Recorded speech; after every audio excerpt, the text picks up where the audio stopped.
75 days hard challenge day 14, जिसमें हम सुबह 4:30 बजे उठ के 5 बजे चले जाते हैं फटाफट से वॉक करने के लिए। यहाँ पर चल रहा था गरबा, तो वो भी देख लेते हैं और उसके बाद रोनी से मिल लेते हैं। रोनी को पानी देकर हम वॉक को कंटिन्यू कर लेते हैं और वॉक जैसे ही कंप्लीट हो जाती है हम स्टार्ट कर देते हैं हमारी रेगुलर एक्सरसाइज। वार्म अप कर लेते हैं जिसमें हम स्ट्रेचिंग, लेग स्ट्रेचिंग, जंप और नेक एक्सरसाइज करके वार्म अप को कंप्लीट कर लेते हैं। फिर उसके बाद हमारा टर्न होता है स्क्वाट्स और प्लैंक करने का, तो हम 20 सेट स्क्वाट्स कर लेते हैं और उसके बाद 50 सेकंड के 3 सेट प्लैंक कर लेते हैं। तो ऐसे हमारी एक्सरसाइज कंप्लीट हो जाती है। और यहाँ पर अवेलेबल जो भी मशीनें हैं जिम की, उसमें हम जिम एक्सरसाइजेस करके हमारा वर्कआउट कंप्लीट कर लेते हैं। तो ये हमारा दिन का पहला वर्कआउट कंप्लीट हो गया। हम आ जाते हैं घर की ओर और स्टार्ट कर देते हैं घर का काम, जिसमें हम सबसे पहले घर की सफाई कर लेते हैं और उसके बाद मैं चाय बनाती हूँ और दी बनाती है लंच के लिए सब्जी और मैंने फिर फटाफट से रोटी बनाई। तो इस तरह से हमारे मॉर्निंग का जो वर्क था वो कंप्लीट हो जाता है। तो हम कर लेते हैं ब्रेकफास्ट। ब्रेकफास्ट में सबसे पहले तो हम सोक बादाम और दूध पी लेते हैं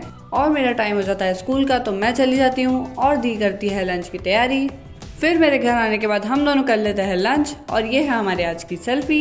मैं स्टूडेंट्स को पढ़ा देती हूँ, तब तक मैं डिनर की तैयारी कर लेती हूँ जिसमें मैं रोटी बनाती हूँ और दी आके सब्जी बना लेती है। तो इस तरह से हमारा दिन का कामकाज तो हो जाता है। उसके बाद हम टास्क को परफॉर्म करते हैं, यानी कि बुक वाला टास्क कंप्लीट करना है तो बुक रीडिंग कर लेते हैं। फिर हमारे दिन के दूसरे वर्कआउट का टाइम हो जाता है, तो हम कर लेते हैं वर्कआउट, जिसमें हम डे 1 से जो एक्सरसाइज कर रहे हैं वही सारी एक्सरसाइज करते जाते हैं।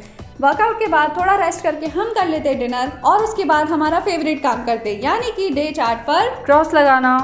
तो इस तरह से हमारे 75 डेज हार्ड चैलेंज के डे 14 के सारे टास्क बहुत अच्छे से कंप्लीट हो जाते हैं। तो अब बचते हैं हमारे 61 डेज और अगर आप भी इस जर्नी का पार्ट बनना चाहते हैं तो चैनल को सब्सक्राइब करना मत भूलना। Bye bye, thank you.